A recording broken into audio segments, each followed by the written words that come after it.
Bom, olá pessoal, estamos aqui mais uma vez para dois encontros divididos em dois cada um, de neurobiologia do processo decisório. Então, queria falar que estou bem impressionado com a abrangência do IBN, então vejo assim, comentários de alunos e de outros países, inclusive, então tem sido bastante gratificante. Tá? Vamos começar direto pela parte 1, e lembrando, eu gosto muito de a gente fundamentar aquilo que a gente discute em teoria.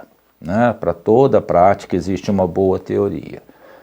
E não sou daqueles de receita de bolo. Receita de bolo, de pudim, é bom para fazer pudim e para fazer bolo. Né? E mesmo assim vocês sabem que ou se vai dependendo do forno, dependendo dos ingredientes, as receitas podem não ser o resultado pode não ser exatamente igual. Imaginem isso com ciências sociais aplicadas, né? Então, quantas coisas influenciam o comportamento do ser humano? Tá? Então, eu me sentiria mal se eu chegasse e falasse, faça assim que o resultado vai ser esse. Tá?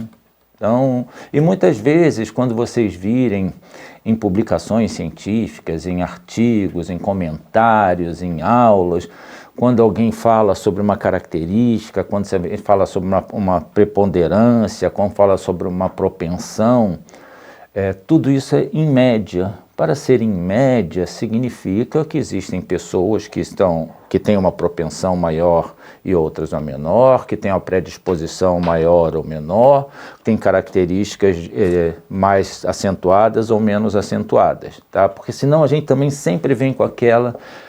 mas eu conheço uma pessoa que não é assim. É lógico que vai conhecer uma pessoa que não é assim, é lógico que nem todas as pessoas vão se enquadrar no perfil daquilo que vocês estão pesquisando. Então, sempre lembrando, as coisas que a gente discute, elas são indicativos, né? Elas são questões para a gente pensar, elas são questões para a gente não fazer no piloto automático. A gente já viu que o cérebro, vocês conhecem muito bem, muito provavelmente melhor do que eu, né? A questão do sistema 1, do piloto automático, economizador de energia.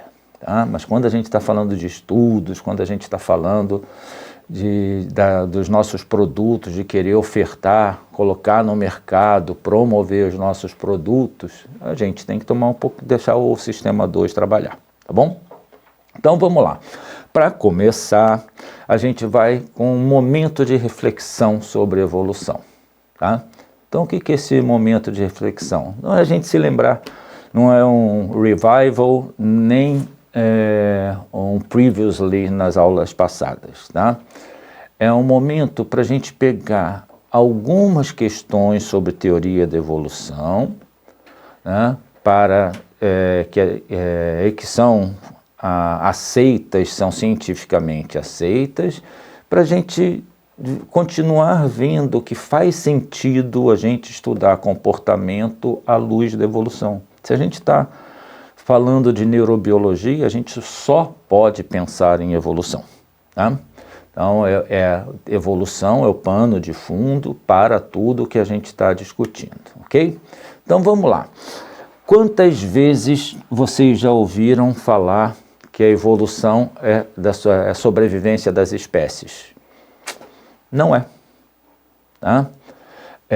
Existem comportamentos, genes, práticas que um indivíduo de uma espécie vai adotar, que vai promover, vai ajudar a promover a sobrevivência das espécies. Né? Então, quando a gente viu o isolamento dos pássaros na costa do Equador, né? Então, ilhas diferentes com pássaros que foram ficando com bicos diferentes. Tá? O comportamento deles, aquelas mutações nos bicos, né? E que promoveram a sobrevivência e reprodução do indivíduo acabaram isolando espécies e aquelas características ficaram no pool genético das espécies diferentes de tentilhões nas ilhas de Galápagos, tá? Mas a nossa unidade de análise não é a espécie, tá bom? Vamos lá. Bom, se não é a evolução, não é sobre a sobrevivência dos mais adaptados. Sobrevivência, é claro, é muito importante, mas não é tudo. E aí, eu aposto que vocês já viram nas mídias sociais, aquela figura de Darwin assim, não é o mais forte que sobrevive, é o mais adaptado. Vocês sabiam que Darwin nunca falou isso? Essa frase que é atribuída a Darwin, não é de Darwin. Ao final da evolução, da origem das espécies, Darwin fala, inclusive, de mais forte. Tá? E ele fala que num futuro as questões psicológicas poderiam ser explicadas pela teoria da evolução. Agora, quem cunhou a sobrevivência dos mais adaptados, que as pessoas vão publicando, replicando, sem saber a fonte, ninguém é obrigado a ter lido também a origem das espécies, quem cunhou essa frase foi Herbert Spencer, que foi um dos responsáveis pela disseminação de ideias errôneas a respeito da teoria da evolução. De tentar justificar a riqueza, de tentar justificar que uma raça era superior à outra. Então foi um desserviço enorme, um dos grandes responsáveis pela teoria da evolução ter ficado durante um tempo no ostracismo. Tá? Sobrevivência é ótimo, né? A adaptação é ótimo para a sobrevivência, mas a gente não está falando só dos mais adaptados. Os mais adaptados, aquelas cargas genéticas, aqueles genes que se mostraram mais adaptados ao ambiente, é lógico que eles vão permanecer no pool genético, mas também não é só isso. Está parecendo organizações Tabajara, né? Não é só isso, tem mais alguma coisa, então vamos lá que ainda tem mais, né? Se a evolução não é só a sobrevivência dos mais adaptados, é sobre a reprodução dos mais adaptados. Aí, vamos lá, reprodução também é importante, né? Os mais adaptados se reproduzem, aquelas características que foram adaptadas ao meio ambiente, ao meio ambiente, elas continuam mais presentes no pool genético das espécies e as espécies vão se diferenciando uma das outras. Então, reprodução, adaptação, ótimo, é também uma coisa muito importante, mas não é tudo. E aí a gente cai na questão mais fundamental de quem estuda biologia. Eu não sou biólogo, sou apaixonado pela teoria da seleção natural, sou apaixonado por Darwin, tenho meu bonequinho de pelúcia de Darwin, que foi super difícil achar, mas ele vive comigo na minha sala, é dos meus heróis, para mim, dos cientistas mais importantes de todos, em todos os tempos. Tá? Então, a evolução é sobre a sobrevivência dos genes mais adaptados. Né? Adaptações são formas de passar os genes para as próximas gerações. E nós, os organismos, nós somos máquinas biológicas de programação de genes. Isso dá um certo desconforto, né? Poxa, então uma galinha é um meio de produzir genes de outra galinha. Sim.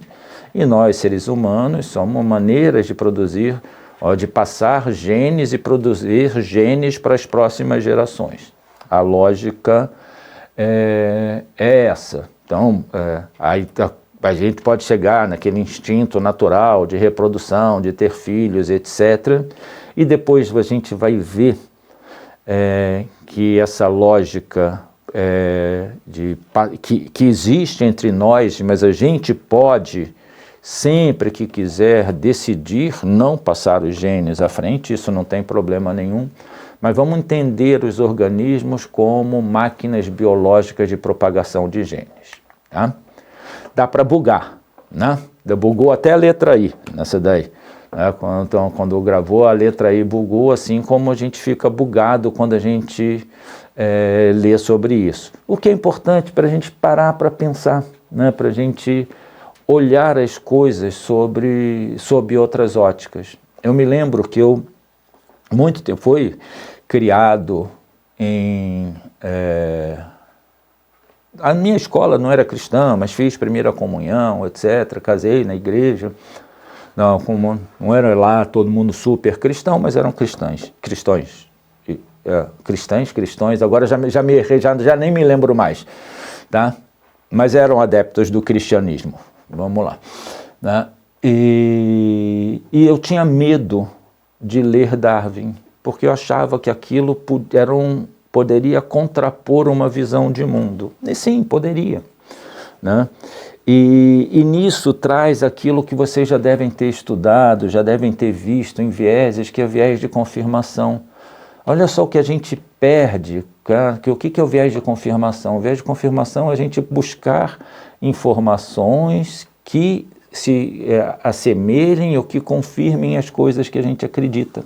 Então, eu sentia medo de ler sobre a teoria da evolução, porque aquilo poderia desafiar a visão de mundo sob a qual eu tinha sido criado. Não necessariamente a minha visão de mundo, mas a visão de mundo que me deram. Aí, corrigindo, não necessariamente a minha visão de mundo naquela época. Né? Então, e com a melhor das intenções, aquela visão de mundo foi passada para mim, tá? Pelos meus pais, etc. e tal, pela escola. Hoje tenho umas visões de mundo diferentes, mas também isso não vem ao caso. Tá?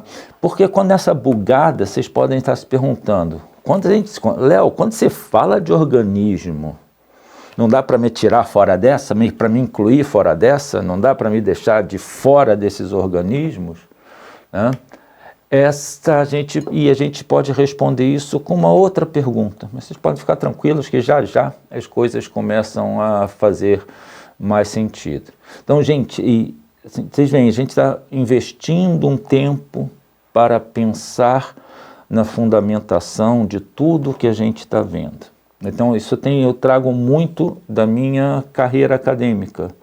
Não adianta eu só defender uma ideia se eu não tenho argumentos que fazem aquela ideia ser válida. E, gente, isso vale no trabalho. Eu faço muitas pesquisas de mercado. Então, eu trabalho, todas as minhas pesquisas têm hipótese.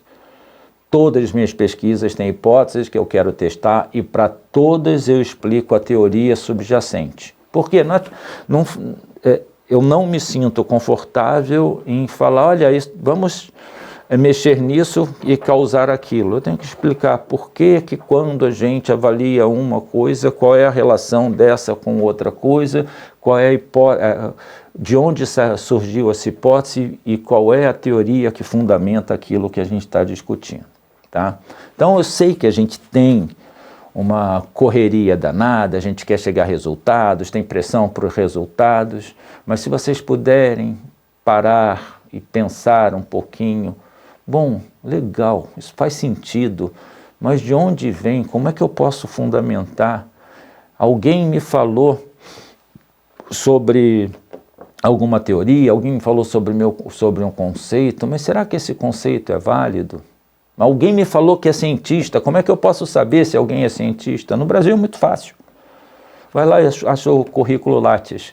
O currículo Lattes, todo cientista, todo acadêmico, todo mundo que fez mestrado e doutorado, ou praticamente todo mundo tem o currículo Lattes. E tem lá toda a produção científica que cada um já fez. Tá? Então, a autotitulação nem sempre... a autotitulação a gente consegue checar, tá bom? Então é sempre bom a gente ver, fundamentar e procurar a origem das coisas, tá? Aí a pergunta que a gente quer fazer para vocês, eu e o nosso chimpanzé querido aí, depois de tomar um golinho d'água, é se você fosse a Mãe Natureza. Isso é uma adaptação de uma parábola do Daniel Dennett, é um filósofo muito legal. Mas se você fosse a Mãe Natureza desenvolvendo uma máquina para propagação de genes, você procuraria programar todos os comportamentos para todas as situações possíveis e imagináveis que essa máquina fosse encontrar? Ia dar um trabalhão, né?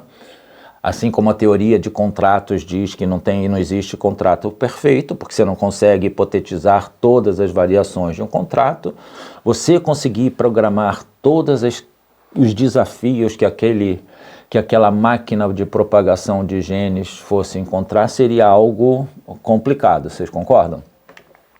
Né? Ou você programaria comportamentos para as situações mais recorrentes, né? Aquelas que a gente já viu, aquelas que a gente vem estudando, e desenvolveria nessa máquina de propagação de genes a aprendizagem, o desenvolvimento da consciência, para que essa máquina ao longo do tempo fosse aprendendo com as mudanças no ambiente, as interações com o ambiente ou com outras máquinas, e resolvesse a máquina qual o melhor comportamento para aquela situação. Tá? A segunda parece mais legal, vocês concordam? Né? Então essa máquina, se a gente fala, poxa, bom, se eu sou uma máquina de propagação de genes e eu tenho consciência e eu sei me adaptar, eu sei resolver as coisas, eu tenho predisposições, mas eu estou apto a mudar de rumo, mudar de ideia e adotar comportamentos diferentes em situações diferentes, em situações novas, eu estou mais parecido com essa programação da Mãe Natureza. Né? E qual das máquinas vocês acham que seria mais provável, teria maior probabilidade de passar os genes adiante? Né? Eu apostaria na máquina 2. Assim, um pouquinho de programação para as coisas que são recorrentes, aqueles problemas que aparecem toda hora, né? E se fosse um aplicativo que resolve alguns problemas recorrentes, e tem outro que não adianta, você tem que entrar no chat e tem que perguntar, né? Então, um robozinho desses de chat, tem um montão de respostinhas pré-programadas e você precisa, né, tem algumas coisas mais complicadas que aí precisa interação com alguém do outro lado, tá? Então, se a gente fazendo essa analogia com as máquinas, fica um pouco, para mim, é claro, eu espero que para vocês também, aquela máquina com uma ligeira programação de predisposições de comportamentos para situações recorrentes e mais um módulo de aprendizagem e consciência, teria mais condições de passar seus genes adiante, né? E essa é a lógica. Recomendo fortemente, altamente, e aí recomendo muito mesmo, para quem gostar de ler e puder ler em inglês, esse livro do Kate Stanovich, que essa é a lógica dele, fantástico, maravilhoso livro, The Robots Rebellion, Finding Meaning in the Age of Darwin, né? A revolução dos robôs, encontrando significado na era de Darwin. Tá? O que ele quer dizer? Vou falar muito resumidamente, mas vocês já tiveram contato nos nossos encontros com Kate Stanovich, é um psicólogo de mão cheia, ele é muito mais low profile, não aparece tanto, é um cara que manja muito de cognição, tá? Faz muitos testes cognitivos que ele desenvolveu, então é um cara que além desse livro, recentemente escreveu um livro maravilhoso chamado The My Side Bias, O Viés do Meu Lado, que é um mergulho mais profundo do viés de confirmação e que explica muito das discussões, dos problemas entre grupos que a gente vê hoje em dia, eu contra eles e grupos antagônicos, tá? Também altamente recomendado. E nesse livro do Robots Rebellion, Kate Stanovich, o que ele defende? Tá aí a capa do livro. que nós somos robôs, aqueles robôs programados pela mãe natureza para replicar os genes, daquele jeitinho, né, com aprendizagem e consciência, né? Que a gente tem ao mesmo tempo módulos pré-programados, né, aquelas coisinhas que funcionam recorrentemente, e como vimos, que aqui a gente já viu, continua estudando em psicologia evolucionista, e temos aprendizagem e consciência. E é a aprendizagem e a consciência que nos permitem a rebelião. Vocês se lembram que eu falei de falácia moralista, né, de falácia naturalista, né? Então a gente vai retomar isso ainda hoje, mas que coisas que a gente não acredita que sejam válidas hoje em dia, a gente quer descartar que sejam características nossas, ou que tenham características que tenham existido no nosso passado ancestral. Isso é uma falácia moralista, não é porque a gente não concorda com isso que isso vai ser descartado. E a falácia naturalista é o inverso, não é porque existe ou existiu na natureza que se justifique. Tá? Então, quando o Keith Stanovich fala da rebelião, ele fala que a aprendizagem e a consciência, eles podem rebater as nossas predisposições, né? Como podem também fazer com que a gente não queira replicar genes, e tudo bem. Quantas pessoas não querem ter filhos? Por qualquer motivo que seja. Tá? Então a gente veio programadinho para ter filho, todos os animais vieram. Tá? Agora, por que hoje na sociedade a gente valoriza pessoas que não querem ter filhos? Tem todo o direito, né? Por hoje em dia a gente valorizar essa opção das pessoas, a gente não pode dizer que não existe a predisposição. Tá? Então isso seria uma falácia moralista. Tá? Porque eu acredito que é válido não passar genes para frente, eu vou dizer que os seres humanos, cachorros, gatos, papagaios, onças, né, que nenhum deles vem pré-programado para reproduzir. Ou vou assumir também, que é uma opção, que a evolução para no pescoço. Né, para seres humanos, a evolução para no pescoço. Tá? Então, Keith Stanovich fala dessa rebelião. E é muito válida essa rebelião para a gente saber, ou seja, quais são aquelas predisposições que nós podemos ter que não fazem sentido. Tá? Eu me lembro, eu trabalhei numa empresa alemã, então tinham duas coisas que eles falavam muito. O diabo está nos detalhes, e a outra, eu prefiro conviver com os meus diabos. Então eu prefiro conhecer, e isso é beleza da psicologia evolucionista, da neurobiologia do comportamento.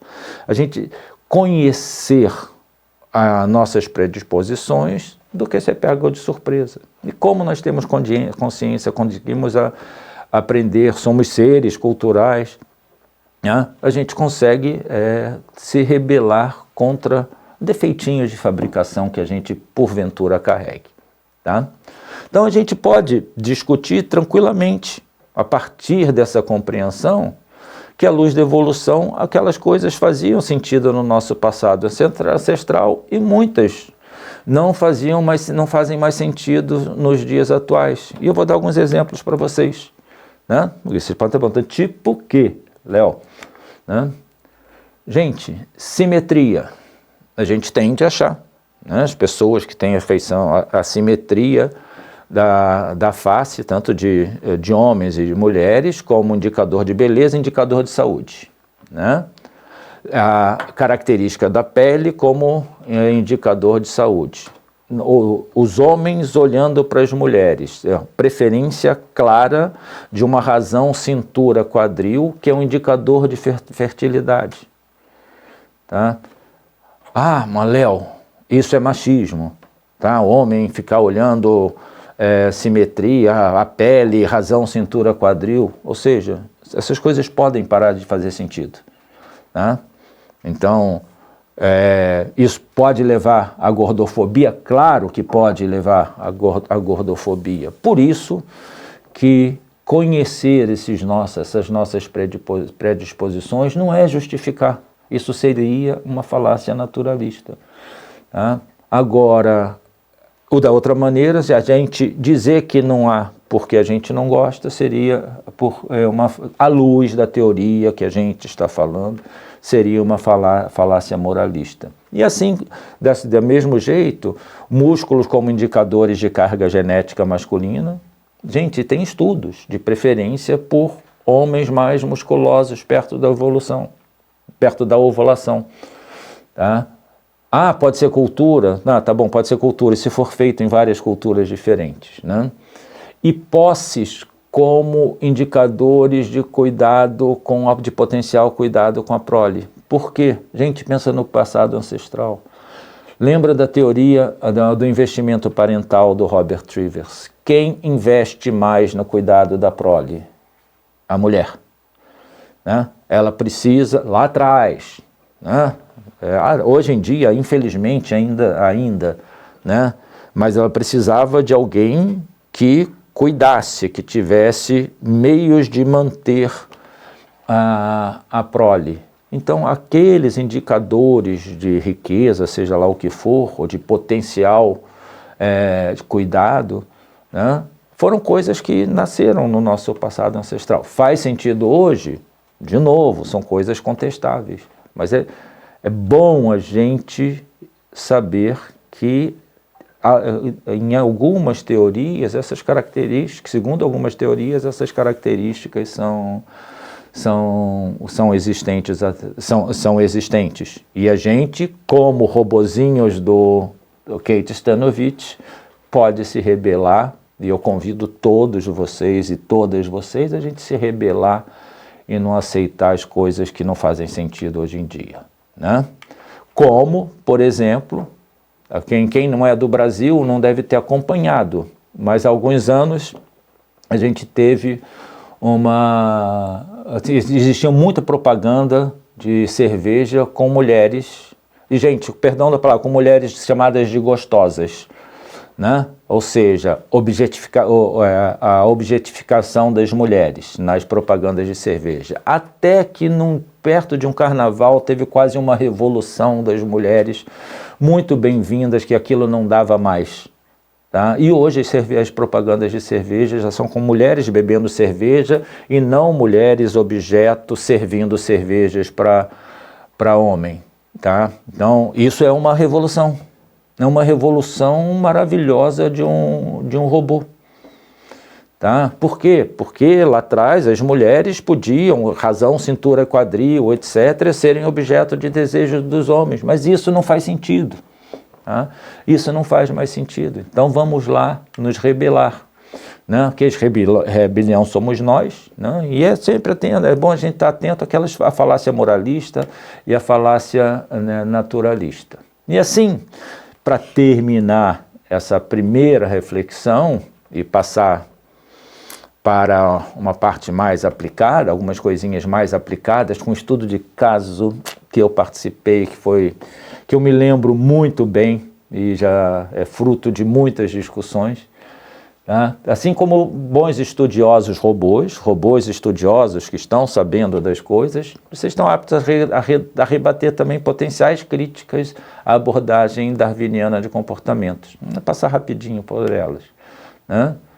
A abordagem darwiniana é ideologicamente perigosa? Não, se você souber que Darwin nunca falou de uma raça ou um grupo ser superior a outro. Tá? Sim, não é abordagem darwiniana, mas é o rapto, o sequestro de uma abordagem darwiniana para justificar diferenças de posses, de riqueza, entre países, entre grupos. Tá? Então, por si só, não é ideologicamente perigosa. O que é perigoso é o rapto dela para fins escusos. É biologicamente determinista? Não. Né? aquela discussão de natureza e criação, nature versus nurture, já acabou faz tempo. Tem componentes genéticos, tem componentes de ambiente, tem a interação com a cultura. Vocês já devem ter ouvido falar também de epigenética, que como assim, alguns, como se a gente ativasse alguns botõezinhos dos nossos genes e até passasse isso para outras gerações. Não vai chegar um Lamarck da vida, mas não é determinista. Traz características que nós, robozinhos, podemos nos rebelar contra, características que não justificam coisa nenhuma, tá? E tem sim interação com o ambiente. Tá? Ontem eu estava dando uma aula numa outra universidade a convite de um amigo, e estava falando do cuidado com as crianças da primeira idade, recém-nascidas, pequenininhas, né? Que e isso aconteceu, infelizmente, na Romênia, na repovoação da Romênia depois das provas depois da guerra, né, de que muitos pais tinham crianças e as crianças iam para orfanatos e eram simplesmente abandonadas em orfanatos. Essas crianças depois, algumas eram adotadas e devolvidas, porque elas não tinham aprendido a ter interação com outras pessoas, tá? Então, não a gente tem interação com o ambiente que vai fazer a gente ser seres humanos melhores ou piores também. Né? Que os instintos, aí tem aquela que é a mais clássica de todas, né? Que os instintos biológicos são válidos somente para animais não humanos, porque nós somos seres culturais. Tem interação com cultura, tá? Tem interação com cultura e tem linhas de pesquisa, linhas de conhecimento que até defendem a evolução cultural, e a evolução cultural como uma moduladora da evolução genética, tá? Aí é moralmente perigosa? Não tem nada, a gente não justifica nada, a gente só quer saber de onde vieram as coisas, quais são algumas das predisposições. Tem predisposições que continuam fazendo sentido, cuidar da prole é uma dessas, né? Se aproximar, fazer parte de grupos, ganhar status entre o grupo, se aproximar de parceiros, manter relações de amizade, tudo isso continua fazendo sentido, né? Então não tem nada de moralmente perigoso, tá? Então o que é moralmente perigoso sempre com qualquer teoria é usar a teoria para algo que ela não foi construída, né? E agora vamos dar um breakzinho e aí já a gente volta com um estudo que eu acho que vocês vão curtir muito.